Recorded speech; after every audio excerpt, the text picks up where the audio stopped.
Hai, ini gue Daniel, tetangga kamu. Bagaimana kabar kalian? Right, gue doain semoga baik-baik aja dan sehat terus. Well, gue terpikir ya untuk membuat acara ini ketika gue karantina di rumah aja, dan gue merasa karena kita terisolasi, banyak ketakutan dan ketidakpastian. Nah, jadi di sini kita bakalan ngobrol sama tetangga-tetangga gue yang dulunya juga pernah kehilangan arah, kekhawatiran, bahkan sempat mengalami depresi. Tapi mereka akhirnya berhasil melewati itu semua. Dan kalau misalnya menurut gue nih, mereka malah menjadi orang yang lebih kuat lagi. Oke, kayaknya gue udah kebanyakan ngomong nih, kita langsung aja ngobrol sama tetangga gue hari ini. Hai, ini gue Daniel, tetangga kamu, Luna Maya. So guys, sebelum lanjut nonton video ini, jangan lupa ya, like dan share ke teman-teman kalian. Tekan tombol subscribe-nya, nyalakan bell-nya atau loncengnya. Thanks guys. So, Lun, pertama gue pengen bilang thank you banget. Gue bisa bermain sebagai tetangga gitu ke rumah lo. Like literally kita tetanggaan sih actually. Gue itu, aduh, ke rumah lu sebenarnya deket banget gitu. Kayak kadang-kadang kita kalau misalnya lagi ada ngejob bareng gitu, gue kayak suka nebeng sama Luna gitu karena rumah kita saking dekatnya. So asli it's so good to see you in this pandemic. Kayak gue jujur kayak saat-saat kayak gini justru kita sebenarnya semakin sering bersosialisasi. Gue kayak ngobrol sama lu gitu ya kan sebenarnya sekali-sekali banget tuh. Tapi sekarang tuh kayak kita bisa ngobrol kayak gini dan you know it's good. Dan gue juga ngeliat lu sibuk banget nge-YouTube juga. Yeah, as you know, everything stop. Sebenarnya sih YouTube sudah lumayan nggak lama-lama banget, tapi udah ada dari kayak berapa tahun gitu. Cuma anggot-anggotan kayak iya enggak karena I never kayak nggak pernah berpikir bahwa YouTube itu akan menjadi media gua gitu. Ya. Ini di YouTube channel lu udah rencana untuk ngobrol sama Ariel juga nggak? Banyak yang request sih, banyak banget yang kayak di komen-komen gitu, Mbak collab sama ini dong, collab sama. For me sih, like I don't mind. Dianya mau nggak? You never know lah. You never know. Yeah, maybe one day. Gue udah kenal lu itu mungkin dari awal gue di MTV karena lu saat itu kan juga cukup deket sama Kathy. Lu adalah salah satu wanita yang terkuat yang pernah gue temuin gitu ya, dan gue tahu juga banyak. Ya. But seriously, gila man, cerita hidup lu itu loh, gila, yo, that's crazy. Gue justru sempat bilang sama lu juga, Lun, gimana kalau misalnya lu bikin buku? Karena bakal banyak banget orang yang bakal termotivasi hidupnya, karena menurut gue nih, lu adalah salah satu wanita yang gue kenal gitu ya di Indonesia yang menurut gue itu kuatnya bukan main. You went through so much and yet here you are, more famous than ever. Oh, really? Yes, that's how I feel, you know. And I feel like how did you survive all this gitu dari awal banget? Kadang-kadang gue juga bingung, Neil. Bingung jawabannya yang kadang-kadang gue berusaha untuk menjawab secara diplomatis segala macam karena begini, tapi ya itulah namanya kekuatan yang kita nggak pernah tahu dari mana, dapat aja. Gue nggak pengen jawaban diplomatis ya. I want the real answer. The real answer adalah nggak tahu, juga jawaban yang pasti tuh nggak tahu. Tapi satu hal yang pasti adalah kayak gimana ya? Lu gak bisa jelasin sama kata-kata. There's no words yang bisa gua ungkapin ke dalam kata-kata dengan tepat. Tapi tiba-tiba ada kekuatan aja, kayak dorongan, kayak misalkan lo lagi males jalan, tapi lo didorong dari gitu loh. Wow. Kayak ada yang ada kekuatan yang nge-push lo gitu. Padahal sebenarnya manusia tuh punya option gitu, punya opsi untuk berpikir bahwa aduh gue udahlah selesaiin aja lah ini, gue nggak mau, capek gitu. Of course at that time gue juga punya pemikiran seperti itu. Bukan karena gue putus asa. More like kayak Oke, kalau dengan gue tidak ada lagi di dunia ini, orang-orang diem nggak ya? Karena kan gue terima bulian, dihina, Hmm. diejek, diomongin abis ya. Ini Hmm. kok so many people bothers about apa dengan keberadaan gue gitu. Kalau Hmm. dengan gue nggak ada, apa mereka lebih tenang nggak ya gitu? Tapi akan menjadi penting adalah bagaimana kita melewati proses itu aja sih. So at that time aku cuma pikir kayak kalau emang tamat di dunia hiburan ya udah nggak apa-apa tamat. I can do something else gitu loh. Kan masih punya Hmm. tangan dua, kakinya alhamdulillah masih bisa jalan. Puji Tuhan, maksudnya my brain is still working senormal mungkin gitu. Nggak dikasih tiba-tiba shutdown juga enggak gitu. Terus dengan segala syukur yang dikasih adalah mata juga masih berfungsi gitu. Pendengaran juga masih bisa bernafas, masih bisa makan. Iya, so for me udah di tahap bahwa ya udah, memang hidup harus terus berjalan. Mungkin tidak di entertainment industry lagi gitu. Mungkin porsinya ya yang tadinya di sana jadi di sini. Ya udah, it's okay. Yang penting I can just get through all of this ya masalah lah at that time. So pikirannya cuma yang penting harus survive aja. During that time, gue ngerasa lu adalah salah satu bintang terbesar di Indonesia. And then ada si kasus itu sama Ariel, dan habis itu langsung kayak iklan menghilang semuanya, yang tadinya billboard segede-gede bagong itu tiba-tiba set udah hilang. Dan saat itu benar-benar Luna Maya namanya menghilang dari dunia hiburan. Mungkin gue kali ya sama si Mo Brothers yang pertama kali kayak, Lun mau nggak main di film kita? Film Killers, right? Yeah. Karena at that time kita juga mikir, nah you know what, we don't care about her image or whatever, we care about her acting skills, and I think she's an amazing actress. Pasti kan saat itu udah karir gue di dunia entertainment goodbye. Gak ada iklan yang akan pakai gue lagi. Gak ada film yang akan pakai gue lagi. Mungkin gue sekarang udah harus bekerja sebagai whatever. Gue adalah Luna Maya yang dulu pernah terkenal. Mungkin lu mikirnya seperti itu. Dan lu juga tadi barusan bilang gitu, kelihatannya gue pengen lompat aja mengakhiri hidup gue. You know, at that time, ketika lu lagi khawatir-khawatirnya, apa yang bisa membuat lu selamat gitu, maksudnya kayak hidup terus gitu. Pasti ada depresinya dong saat itu juga. Banget. Ada di satu momen gue jalan, gue selalu pakai hoodie dan gue nunduk. Gue nggak berani lihat orang. Mungkin sampai detik ini pun gue kalau jalan tuh masih suka jalan cepet. Apa tuh nggak pede sih, insecure. Kadang-kadang mulut nggak bicara tapi mata yang ngomong ya. Itu tuh lebih kena ke sini kayak gitu. Manusia itu kalau dikasih masalah yang besar banget gitu, ada dua hal kayaknya. Mungkin gue bisa salah. Pertama adalah menjadi gila dalam yang sebenarnya. Dalam kata yang sebenarnya. Kedua, survival mode-nya keluar. Insting untuk survive itu akan keluar. Gue udah cukup beradaptasi gitu. Di masa sulit seperti ini, akhirnya kita menjadikan namanya the new normal.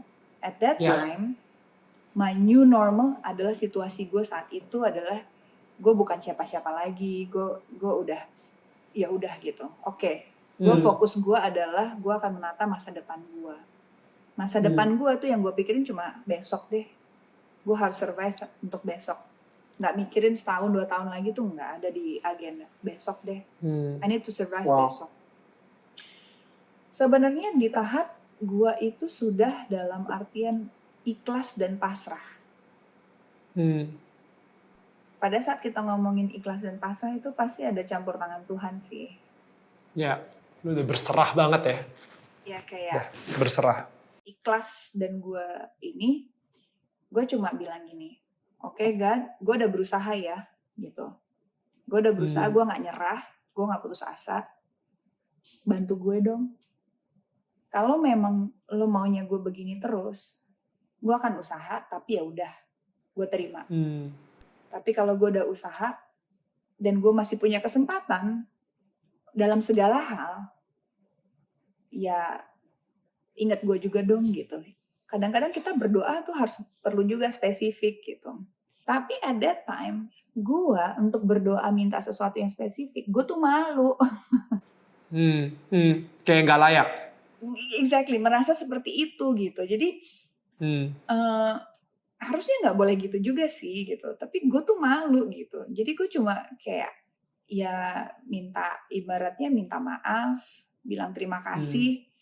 Kalau lo kasih lebih, maksudnya kalau Tuhan kasih lebih, itu bonus. Kalau enggak juga ya udah deh. Yang penting aku masih bisa layak ada di dunia ini, bisa menjalani, bisa berkehidupan dengan baik, berkecukupan. Udah deh gitu. So my purpose now adalah selalu mengupgrade diri gue gitu loh. Dan apa yang terjadi dalam diri gue itu sesuatu yang baik, walaupun orang lain melihatnya sesuatu hal aib, buruk, hina, tapi benefit ke gue tuh luar biasa gitu loh. Gue merasa lebih grounded, gue merasa lebih entah kenapa pada saat gue lebih ikhlas dan gue lebih pasrah, gue lebih bahagia gitu loh. Wow. Ngerti gak sih gitu? Itu aja sih, gue udah sesimpel itu aja lah gitu. Of course kadang-kadang manusia tuh punya desire untuk you want to have more. Of course. It's normal gitu loh. Udah punya 1 pengen punya 2, udah punya 2 pengen punya 5 gitu. Normal gitu. Tapi di saat seperti sekarang ini ya gue cuma bisa bilang ya, please jangan ini kita udah jauh di sini gitu. Just hold my hands aja gitu supaya jangan jatuh lagi. Gua pengen nanya soal proses lu memaafkan Ariel tuh segimana, karena gue inget lu sempet sampai datang ke penjara, lu sempet mendoakan Ariel juga, tapi abis itu I think lu marah banget, Pak, sakit hati banget, sampai akhirnya suatu saat lu ngobrol lagi sama Ariel, udah kayak biasa aja gitu. Jadi gue penasaran sih, proses lu untuk akhirnya bisa memaafkan Ariel tuh seperti apa? Proses memaafkan itu nggak gampang. It took me years. Pasti. Bertahun-tahun. Pertama, pasti akan jadi orang yang bitter dulu. Hidup rasanya berat. Kayak punya beban. Itu udah pasti. Tidur nggak nyenyak. Terus dengar berita tentang si A, si B, si C, si orang-orang yang kita nggak maafin ini tuh membuat kita tuh lebih kayak gitu. Sampai gue di satu titik, sebenarnya ini ada omongan Hendrik sih. Itu yang gue inget banget sampai sekarang. Dia pernah ngomong gini sih, Lun, penyakit hati tuh bisa bikin penyakit badan loh, dia bilang gitu. Kalau di Kristen, di agamanya kan dia bilang kepercayaannya gitu. Kok it hit me like dar gitu, kayak itu bener. Cuman satu kalimat itu aja. Iya. Cuma satu kalimat itu dan tiba-tiba itu benar-benar ngerubah. Wow. Gue pulang gue mikirin, iya ya, iya bener juga sih, kayak dan di medis pun juga bilang gitu, kita stres aja bisa mah. Ya. Itu kan maksudnya secara medis pun udah terbukti gitu, stres itu bisa bikin penyakit beneran gitu. Dan gue pikir-pikir, gila ya, gue harus melepaskan belenggu itu supaya gue bisa lebih ringan. Akhirnya gue berpikir, you know what, I forgive. Pertama, maafin diri dulu. Gue harus maafin diri gue dulu gitu. Kenapa? Karena gue sudah menyiksa diri gue begitu lama. Gitu. Ya pastinya gue minta, ya gue berdoa lah gitu. Maksudnya gue cuma bilang, gue nih mau bersihin hati gue, bantuin dong gitu. Gue cuma minta bantuin gue supaya gue bisa lebih tenang lah gitu. Itu aja sih, karena capek Neil, capek banget. Bener banget. Lu harus bisa memaafkan diri lu sendiri dulu, baru lu bisa memaafkan yang lain gitu. And it's such a good hikmah atau revelation. Ya, and I think ini tuh kan perjalanan spiritual ya. Maksudnya nggak bisa, mungkin ada orang yang beruntung bisa dapat dalam cepat. Mungkin ada yang bisa bertahun-tahun gitu. Journey orang, cerita orang tuh beda-beda gitu. Nggak bisa menyamakan kehidupan kita dengan mungkin yang di luar sana tuh harus sama semuanya. Porsinya pasti beda-beda gitu. Jadi kenapa menjadi begitu besar? Of course karena kita di ruang publik gitu. Kita disorot. Jadi itu yang membuat lebih berat lagi gitu. Mungkin kalau I am nobody, mungkin gampang gitu ya. Intinya sih, kenapa harus memaafkan diri sendiri, bermaafkan orang lain. Intinya supaya nggak punya beban. Dan sisanya ya kita udah serahin aja sama yang di atas gitu. Kalau yang di atas punya jalan cerita yang lain buat kita ya udah kita ikutin aja. Tapi intinya nggak boleh berhenti berusaha dan nggak boleh berhenti terus berproses lah gitu. Speaking of proses,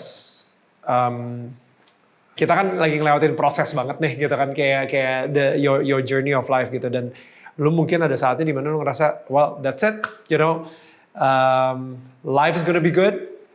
I have a boyfriend now yang bisa accept gue apa adanya, and that didn't end well. Dan itu dia kenapa gue ngerasa lu adalah wanita yang sangat kuat gitu, karena ini gue ngerasa kayak 2 kali mendapatkan serangan, dan yang kita tahu, yang Indonesia ini tahu, itu 2 yang terbesar gitu misalnya. Lu sendiri nggak kehilangan kepercayaan akan Tuhan itu ya? Karena gini ya, gue nggak pernah berpikir mungkin kalau di luar sana itu sesuatu yang kayak wow gitu kan. Kenapa harus berhenti? Nggak punya alasan gitu. Kalau misalkan contoh aja, let's say gue bersama siapapun gitu, adem-adem ayem, ya bisa kejadian juga. Tiba-tiba mungkin setelah 1-2 tahun menikah misalkan gitu, punya anak, mungkin juga bisa ada sesuatu gitu loh. Kan ini kita nggak pernah tahu ya. Kita kan cuma bisa selalu berusaha. Kita cuma bisa hold on something yang kita percaya bahwa ini akan baik-baik aja semuanya. Tapi kalau ternyata besok nggak baik-baik, ya gue nggak bisa kendalin itu. Tapi gue percaya besok nggak baik, ya lusa mungkin akan baik ya. Gitu. Tuhan di mata lu ketika hal tersebut terjadi, what is your conversation with God like? Of course, reaksi pertama adalah why, wajar. Why me? Yeah, why of course. Why, it's not fair. Yeah. Gila ya, why? Biasanya kejadian-kejadian yang ada di dunia ini tuh akan tahu jawabannya tuh ya mungkin setahun kemudian, bahkan mungkin 5 tahun kemudian, bahkan mungkin 10 tahun kemudian. Bahkan mungkin kita baru ngeh adalah pada saat kita menghembuskan nafas terakhir kita gitu. Mungkin. Tapi setelah gue jalanin, gue jauh lebih wise. Karena pengalaman gue tuh banyak gitu loh. Sampai akhirnya berapa tahun kemudian, oh ternyata bagus juga ya buat gue gitu. Oh my God, itu gila sih. How can you say something like that? Ternyata bagus juga buat gue. Nah makanya gue tuh kadang-kadang bingung gitu. Sampai orang tuh kayak, gue gak mau kena masalah. Lu gimana caranya tahu ini salah kalau lu gak pernah salah gitu. Ngerti gak? Ya. Kata benar itu kalau ada orang salah. Kata salah kalau ada orang benar gitu.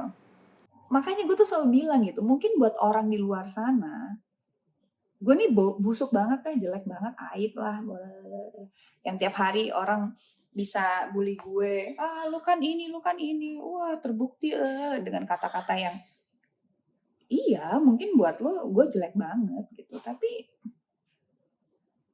kok gue bahagia ya sekarang gitu. Wow. Itu nggak gampang. Itu Nggak gampang. gue nggak gampang. Gue ngerasa itu lu udah mempunyai pendewasaan tersendiri sehingga hati lu udah nggak tergantung sama apa perkataan orang ke lu. Enggak. Maksudnya, itu dan itu susah banget Karena jujur. gini Neil, karena gini setelah dipikir-pikir, gue kalau nggak nerima ini, nggak nerima hidup gue yang sekarang ini, atau yang kemarin, atau yang kemarin-kemarin lagi, kalau gue nggak terima, gue akan hidup di dalam kedengkian, Ya. kekesalan, Hmm. penyesalan, kemarahan. Marah tuh nggak enak loh, capek loh.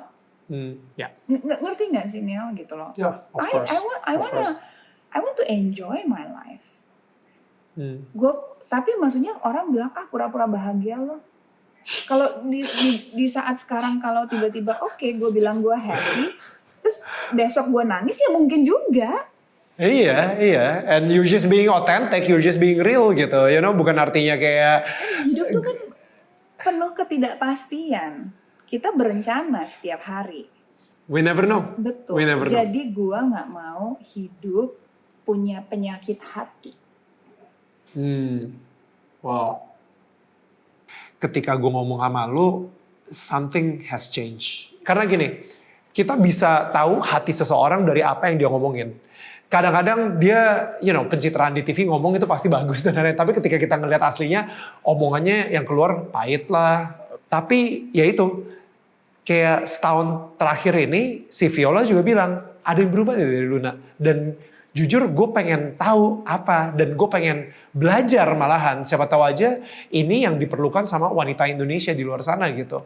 I think best decision ever I made in my life to stay single more than a year. The best. Oh wow. Girl power, man.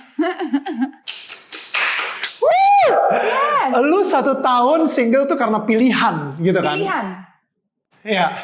Gue Wow. bilang sama diri gue bilang, you know what? I never been single in my entire life. I want to stay single. Itu yang berubah. You know what? Ya. I want to be happy with myself. I don't want to depend my happiness di laki-laki. Yes, Lun, you got it. Gitu loh Neil, maksudnya jadi perjalanan itu kok gue menikmati bahwa wow, I'm actually worth it gitu loh. Ya. Maksudnya mungkin orang bilang gue rendah apa segala macam, enggak, I make my own money. Of course that's a blessing. I don't depend on siapapun. Kan orang bilang kayak, udah gak usah milih-milih. Jangan terlalu picky. Ya. Wow, of course harus milih. Of course. Itu desperate banget. Gila, what the hell. Yang bakal tua sama orang itu gua loh. Bukan kalian loh. Aduh. Oh karena usia, nggak usah. Ini saatnya buat nggak milih-milih, ya nggak gitu juga dong. Tahu-tahu setahun 2 tahun bubar kan karena apa? Ya karena ya udah sabar aja. Proses itu penting gitu. Dalam memilih pasangan hidup juga penting proses. Mungkin banyak juga sekarang ini yang single yang lagi nonton dan mereka sendiri juga pengen tahu gimana sih cara lu bisa happy sama diri lu sendiri dikala semua orang di sekitar lu nanyain kapan nikah. And yet lu bisa bilang tadi satu statement yang powerful banget, ya decision atau keputusan terbaik gue adalah ketika gue memutuskan untuk single selama 1 tahun. Dan itu benar-benar kayak itu keputusan lu sendiri. Gak ada yang bisa ngerubah keputusan tersebut. Gak ada orang lain yang bisa, itu keputusan lu sendiri gitu. Dan lu, oke, gue memutuskan untuk single dan gue akhirnya menemukan kebahagiaan dengan berdamai dengan diri gue sendiri. How do you do that? Karena gini, kalau misalkan gue jump into another relationship, gue masih membawa luka. Wow. Ngerti nggak? Gue nggak mau membebankan luka gue kepada orang baru, not fair. Wow. Mendingan sama-sama fresh nih gitu. Gue pikir itu adalah ideal yang paling pas lah. Itu, jadi bagaimana gue nantinya mau bisa bahagiain orang lain kalau diri gue sendiri nggak bahagia. Dan gue harus bergantung kebahagiaan sama orang lain. Dan gue berharap orang itu yang terus bahagiain gue. Itu nggak fair banget. Nggak fair. I think seseorang harus sama-sama bahagia terhadap dirinya sendiri, baru ketemu dan saling membahagiakan. So good. Gitu loh. Menurut gue ya, mungkin gue bisa salah gitu. Itu akan jadi lebih ringan. Relationship akan lebih menjadi jujur. Banyak orang yang menikah, takut menikah, itu karena ingin merubah pasangannya. Pada saat itu tidak terjadi, kekecewaan yang ada. Of course. Tapi pada saat lo ketemu dengan pasangan lo, waktu sebelum menikah, lo merasa bahwa gue suka banget sama pasangan gue. Dengan apa adanya dia. Pada saat menikah, gue gak pengen ngerubah dia. Gue pengen dia sekarang sampai nanti. Wow. Ngerti gak? Gue gak mau dia menikah berubah. Gue mau dia selamanya kayak gitu. Itu hit me juga kayak, ya bener juga ya. Dan gue selalu setuju gitu. Orang berpikir setelah menikah gue akan ngerubah dia. Wow. Mendingan dipikirin dulu deh sebelum menikah. Itu mitos banget. Dan apa sih yang lu pelajarin dari sini? Kayak misalnya, karena mungkin lu kayak udah dikecewain gitu. Tapi lu masih ada optimisme tersebut gitu. Like, yes, Tuhan pasti akan terus ngejaga lu. Tapi dari mana lu bisa ngedapetin si optimisme ini tanpa lu harus ketakutan kayak, lu masih percaya nggak sama apa yang namanya cinta gitu maksud gue. Kayak, jangan-jangan nanti lu bakal disakitin lagi. Ya, harus dipercaya aja nih. Don't lose hope. Ya. Kita harus percaya yang baik-baik dong. Ya. Kita harus pegangan sama itu. Contoh ya Neil ya. Gak tahu ya, kemarin tuh gue tuh lagi, ya ampun, ini kayak gini kerjaan seret banget gitu ya. Aduh lagi butuh duit nih gitu. Tiba-tiba besok tuh ada yang transfer, kerjaan masuk. What? Wow. Gitu kan gitu. Hal kecil pun diperhatiin banget sama Tuhan. Gitu. Ya, hal kecil Tuhan tuh kayak, oh anak gue Luna ciptaan gue yang tercinta lagi butuh kerjaan, butuh duit nih, kayak gitu kayak lagi hal kecil aja diperhatiin gitu ya. Walaupun mungkin cuma bisa ngebantu gue sedikit gitu, tapi kayak gue bilang, oke, gue hari ini bokek, gue percaya besok gue akan dapat duit gitu. Makanya gue sekarang harus kerja, yang gue kerjain sekarang ada investasi buat gue ke depannya. Oke, kalau gagal ya udah gue coba yang lain lagi, nggak apa-apa. Berarti gue ada yang salah, gue ada ini. Kayak misalkan gitu, gue maunya yang bagus-bagus aja gitu. Tapi kalau misalkan itu meleset dan tidak tercapai, oke, kecewa boleh sehari 2 hari, ya udahlah. Besokannya lagi ya udah, oke, gue percaya. Karena gue percaya ya setiap waktu misalkan kejadian apapun deh dalam hidup gue, hal yang tidak mengenakan, ada aja momen dimana cerita atau kejadian atau rezeki atau kenalan dengan orang baru yang tiba-tiba membuat gue jadi kayak Wow. Jadi selalu ada harapan gitu. Jadi jangan pernah putus harapan dan jangan pernah putus semangat. Gue baru belajar satu kata pagi ini, namanya serendipity. Bahasa Inggris serendipity itu artinya ketika lo mempunyai ekspektasi di sebuah hari yang sangat boring, ternyata lo menemukan sesuatu yang sangat indah di hari tersebut. Jadi kayaknya yang lo lakuin, lo sekarang jadi bisa observe atau lo bisa mengobservasi apa sih little blessing atau berkah-berkah kecil yang kayak blessing itu tuh, maksudnya gue tuh kayak malu kadang-kadang. Kayak malu gitu. Maksudnya gue tuh terima kasih banget sama banyak teman-teman di luar sana yang doain gue gitu loh, kayak I'm blessed beyond lah, Ya. baik banget. Tapi tuh kadang-kadang gue tuh udah nggak usah kasihanin sama gue hanya karena gue belum punya pasangan atau belum berumah tangga. No, Hmm. kadang-kadang gue pusing walaupun orang ngomongnya dasar lo keburu tua lo, ini itu.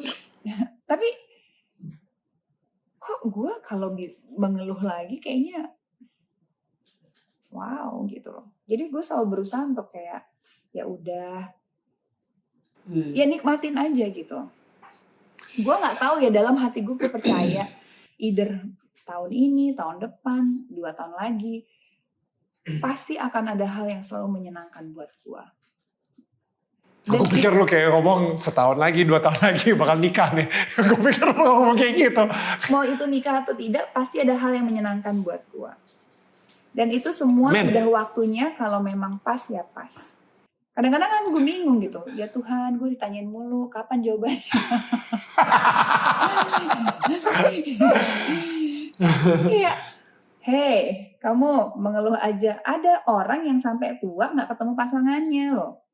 Dia aja gak ngeluh, lu aja baru umur 36 tahun ngeluh aja gitu kan, kayak malu ya gitu. Jadi gak usah ditanyain.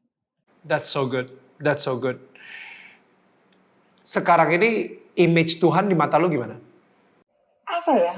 Susah dijelasin, tapi I know that it's very powerful. You just need to have faith and hope. Dan dia akan menjawab di saat yang nggak terduga aja gitu, kayak dijawab nih gitu. Dan I think he's very loving lah, very beautiful, very kind, sangat apa ya? I have to say, dia adalah sahabat terbaik kok. Dan itu yang membuat lu secure sih. Itu yang membuat lu secure banget sekarang ini sendirian. Gue nggak mau menjadi apa ya, gini.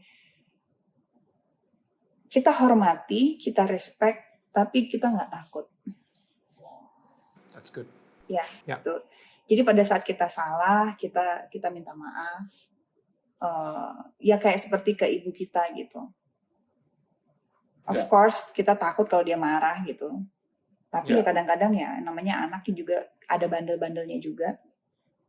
Pastikan. Of course. Jangan sampai kita takut untuk mengakui gitu loh. Ya. Dia harus menjadi sahabat terbaik kita. Pada saat menjadi sahabat terbaik kita mau cerita apa aja kita nggak malu, kita nggak takut, tapi kita minta dibimbing lah gitu, bahwa we are stupid, yes we are fool sometimes, kita suka hilaf, kita suka ini, tapi jangan buat aku untuk berpaling dong gitu. Maksudnya kita selalu It's amazing. It's amazing talking to you, kayak progress lo, proses hidup lo dari tadinya lo juga bilang sama Tuhan kayak why me, lo marah, and yet ternyata Tuhan suka authenticity itu gitu, you know, itu you're just being real. Lo kayak gue kesel banget kenapa gue sampai sekarang ini akhirnya setelah proses yang mungkin bertahun-tahun gitu ya, sampai dengan apapun yang lo lewatin itu tetap akhirnya at the end of the day lo bisa bilang kalau misalnya Tuhan itu adalah loving, you know, kayak ibu yang benar-benar menyayangi anaknya banget gitu, and I think itu mahal banget. Dan mungkin gue akan nutup dengan sebuah kayak apa ya, metafor yang pernah gue denger juga. Jadi kalau misalnya lu ke restoran, lu bilang gue pengen pesen, dikasih lihat gitu menunya gitu kan, ini menu, lu bilang sorry banget, gak ada yang gue suka. Oh ya udah, lu maunya suka apa? Gue akan buatin spesial buat lu. Oke, gue maunya nasi goreng tapi nggak pakai ini, nggak pakai itu, tapi ditambahin ini, tambahin itu, gini-gini. Oke, nasi goreng yang spesial banget ya, khusus buat lu ya. Iya. Oke, gue bisa dapetin, gue bisa kasih buat lu, tapi sorry tunggu agak lama ya, karena gue mau mempersiapkan sesuatu yang sangat spesial buat lu. Dan gue ngerasa itulah yang Tuhan persiapkan untuk jodoh lo. Amin. Yang Nasi goreng sangat spesial, spesial ya, Bo. banget. Nasi goreng spesial. Yang sangat spesial banget maksudnya. Itu ya gitu, tapi fokus. Karena lagi bulan puasa gini jadi mikirin nasi goreng kali ya. Oke. Nanti gue kalau misalkan gue dapet jodoh gitu, gue bilang, nih nasi goreng spesial gue nih. Nasi goreng spesial gue, yoi. Love it. Kode banget. Yo, Lun, thank you so much again. Sama-sama. You know, I really appreciate it. Lo bener-bener gila. Gue baru bener-bener kayak mind blown banget sih dengan proses lo. Dan it's so beautiful. Thank you so much. Kita, ya, I can't wait to be in your wedding. I can't wait to MC in your wedding. Katanya jangan. Bercanda. Gue lagi takut sama gitu-gituan. Anyway. Anyway, stay Okay, here. Lun. Please say hi to Lola Yes. and semuanya di Yes, rumah. Stay definitely. healthy, stay happy. Yeah, you too. Stay safe. Thank you ya. Okay, love you, Lun. Thank you. Bye. Bye. Itu dia tadi kisah spiritual dari Luna Maya yang jujur sangat menyentuh perasaan gue. Nah, kalau ada teman atau tetangga kalian yang mungkin memiliki kisah yang sama seperti sahabat gue, Luna Maya, bagikan link video ini agar bisa menginspirasi mereka. Gue mau ngingetin kalian dulu untuk selalu update video-video terbaru dari channel YouTube gue dengan cara klik tombol subscribe, pencet bel atau loncengnya, dan bagikan video ini ke tetangga kalian.